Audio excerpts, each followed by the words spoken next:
चलिए आज से अब जो हम लोग लॉ शुरू कर रहे हैं वो है employ provident fund and miscellaneous provision act 1952।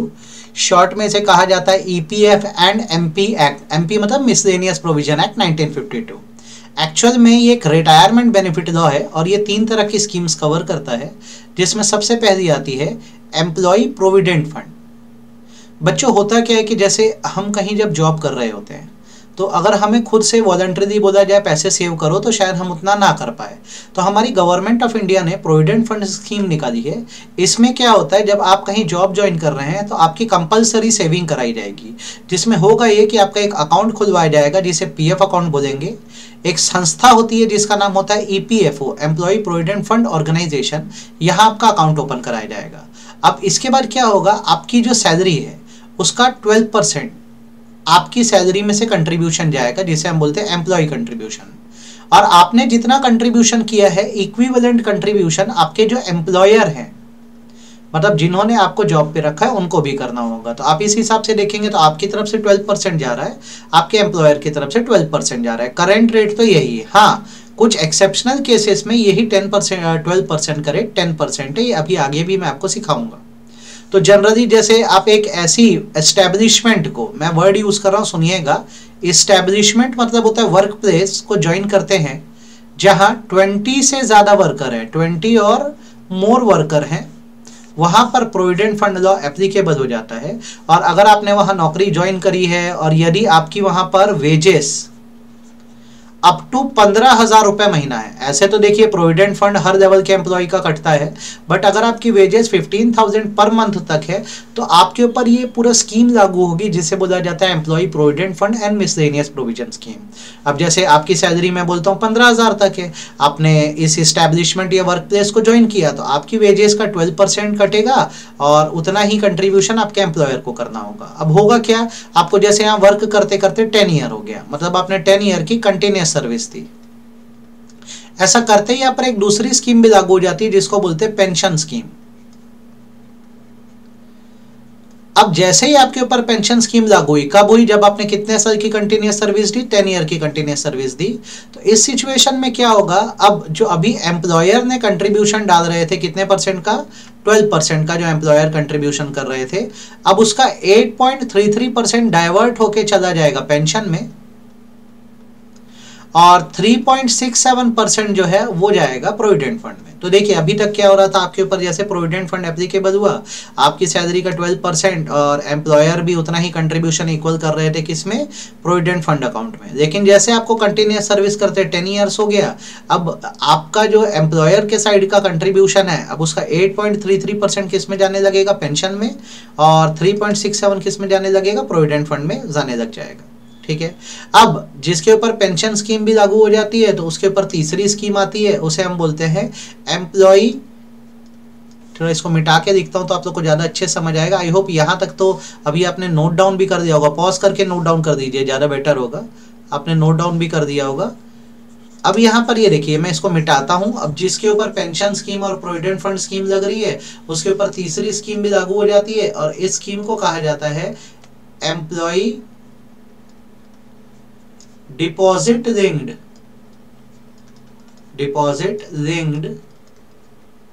Insurance scheme. इसमें आपका कंपलसरी इंश्योरेंस करा दिया जाता है, जिसमें किसी तरह की दुर्घटना होने पर भी आपको कोई दिक्कत ना हो।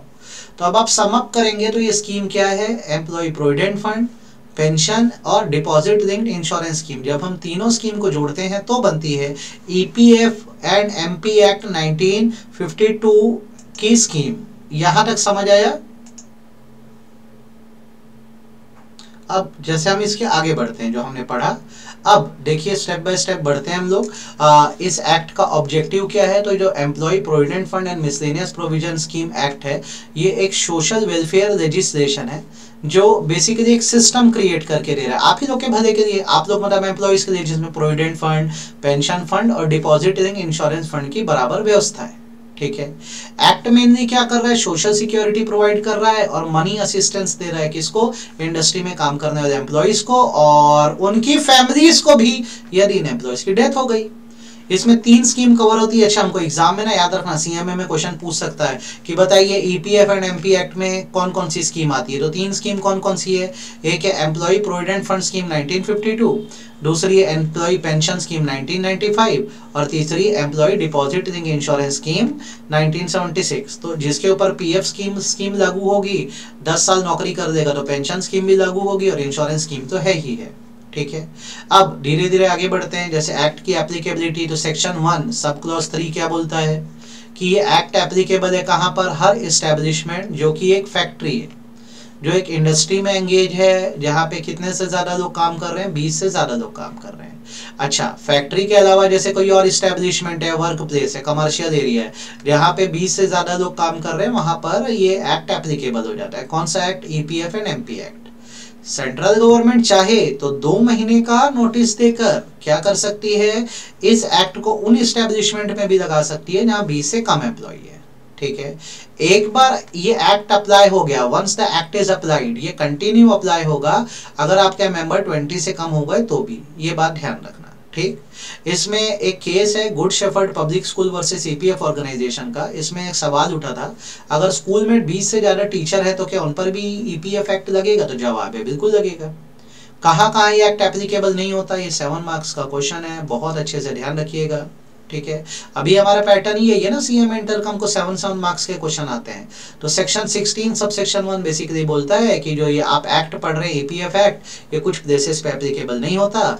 जैसे अगर कोई एस्टेब्लिशमेंट एक कोऑपरेटिव सोसाइटी के फॉर्म में काम कर रही है, जहाँ पे 50 से कम लोग हैं विदाउट एड ऑफ पावर काम कर रहे हैं। फिर सुनिए, ये एक्ट जो अभी मैं आपको बता रहा हूँ, ये कहाँ लागू नहीं होता? उन कोऑपरेटिव सोसाइटी में जहाँ 50 से कम लोग हैं, विदाउट एड ऑफ पावर काम हो रहा है। दूसरा, ऐसी एस्टेब्लिशमेंट जो सेंट्रल गवर्नमेंट या स्टेट गवर्नमेंट के कंट्रोल में, जहाँ ज्यादा बेनिफिशियल स्कीम है इस एक्ट से भी ज्यादा। ठीक है, या फिर कोई ऐसी एस्टेब्लिशमेंट जो सेंट्रल या स्टेट एक्ट में बनी है, मतलब पार्लियामेंट एक्ट से बनी है, जैसे life insurance corporation of India. ये आप ध्यान रखिएगा, यहाँ पर जो है हमारा प्रोविडेंट फंड अप्लाई नहीं होता। अब जैसे मैंने बताया इस एक्ट में 3 स्कीम है, तो पहली स्कीम हम इस पे फोकस कर देते हैं, एम्प्लॉय प्रोविडेंट फंड स्कीम पे। सेक्शन 5 प्रोवाइड करता है कि हमारी जो सेंट्रल गवर्नमेंट है उसने एक स्कीम बनाई है जिसे बोलते हैं एम्प्लॉय प्रोविडेंट फंड स्कीम, जिसमें प्रोविडेंट फंड एस्टेब्लिश किया जाएगा।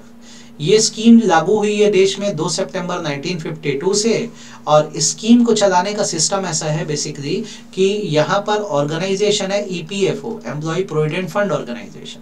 ठीक है, और इसे रेगुलेट करने के लिए सेंट्रल बोर्ड, सेंट्रल बोर्ड को इस्टेब्लिश किया सेंट्रल गवर्नमेंट ने। सेंट्रल बोर्ड में होते हैं चेयरमैन, वाइस चेयरमैन और सेंट्रल प्रोविडेंट फंड कमिश्नर। ठीक है, सेंट्रल बोर्ड की हेल्प करने के लिए एक एग्जीक्यूटिव कमेटी भी बनाई गई है, जिसका काम है सेंट्रल बोर्ड को फंक्शंस परफॉर्म करने में मदद करना। देन स्टेट लेवल पे बनाए गए हैं स्टेट बोर्ड। सेक्शन 5 भी पावर देता है सेंट्रल गवर्नमेंट को कि वो स्टेट गवर्नमेंट से कंसल्टेशन करके स्टेट बोर्ड्स भी बना सकती है, और उनको जो फंक्शंस या पावर दी जाएंगी, असाइन की जाएगी, उनको क्या करना है? इस्तेमाल करना है। आप जब पीएफ लॉ की बात करते हैं तो इसमें जब कंट्रीब्यूशन की बात करेंगे तो सेक्शन 6 कंट्रीब्यूशन बताता है कि बोथ एम्प्लॉयर और एम्प्लॉय की तरफ से 12% का कंट्रीब्यूशन जाना चाहिए। मतलब अगर मैं बॉस हूँ तो मेरा भी 12% और आपका भी। ठीक है, एप्लीकेबल रेट ऑफ कंट्रीब्यूशन 12% है, पर कुछ एस्टेब्लिशमेंट में ये 10% पे ध्यान रखना। अब जैसे आपका ही प्रोविडेंट फंड कैलकुलेट हुआ और उसमें जैसे एक अमाउंट आ रहा है, जैसे मान लो 800.70 आ रहा है, तो इसको हम राउंड फिगर करके 801 दे देंगे। मतलब जो 50 पैसे के ऊपर का जो भी रहता है उसको राउंड फिगर कर देते हैं। ठीक है, ये कंपलसरी पेमेंट है प्रोविडेंट फंड में, इसको अवॉइड नहीं कर सकते, लागू हो गया तो हो गया। अभी वेज लिमिट क्या चल रही है इसमें, तो बेसिकली क्या है, 1/9/2014 से बेसिकली सिस्टम ला दिया गया है कि जिन एम्प्लॉयज की सैलरी 15,000 रुपए महीने तक है, ठीक है, उन पर ये ईपीएफ एंड एमपी एक्ट लगेगा और उनका कंपलसरी प्रोविडेंट फंड कंट्रीब्यूशन कराया जाएगा। ये 15,000 वाली लिमिट जो है, मैं धोखे से अगर 1500 बोल दिया होगा तो माफ करना है, 15,000 पर मंथ है। ठीक है, और इंटरनेशनल वर्कर पे भी ये वेज सीलिंग या लिमिट लागू होती है। ठीक, ये पूरी जो स्कीम है ना ईपीएफ की, हर फैक्ट्री पे लगेगी, सिर्फ टी फैक्ट्री को छोड़कर, क्योंकि उनके लिए अलग टी प्लांटेशन एक्ट है। अब होता क्या है कि जब तक आप काम कर रहे हो आपको प्रोविडेंट फंड में पैसा जा रहा है, तो आपका ही पैसा है वो, तो अब जरूरत पड़े तो आप जाकर ईपीएफओ का आजकल क्या मोबाइल ऐप भी है, उमंग ऐप के नाम से, और ईपीएफओ की वेबसाइट भी है।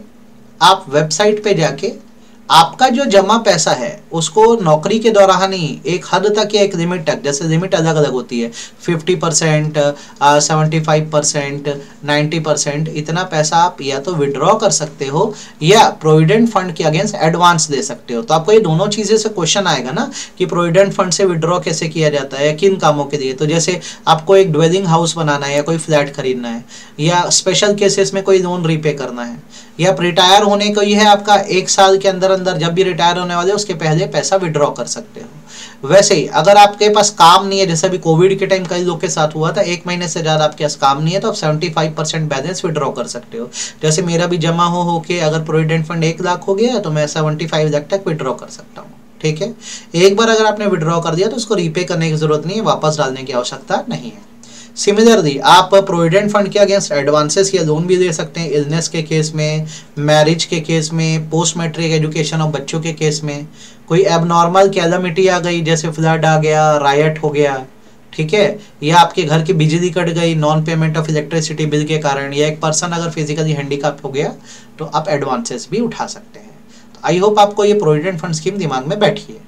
अच्छा, दूसरी स्कीम कौन सी है आपके लिए? दूसरी स्कीम जो है वो है employ pension scheme. Central government ने पेंशन स्कीम भी निकाली है। यहाँ पे ये स्कीम किस पर लागू होगी? जिनको या तो नौकरी करते कितना साल हो गया है, 10 ईयर्स हो गए हैं, उनके ऊपर ये स्कीम अप्लाई हो गई। ठीक है, अब पेंशन स्कीम में आपको पेंशन कब मिलना चालू होगी? जब आपका सुपर एन्वेशन होगा। सुपर एन्वेशन मतलब आपने 58 ईयर की एज अचीव कर दी है, इसे लेबर लॉ में सुपर एन्वेशन बोलते हैं। या आप रिटायर हो रहे हो या परमानेंट डिसेबल हो गए। अच्छा, एक पर्सन की डेथ होने पर विडो या विडोअर को भी मिलती है और ऑर्फेन बच्चे हो गए ना उनको भी पेंशन मिलती है। ऐसे ऐसी पेंशन होती है स्कीम में।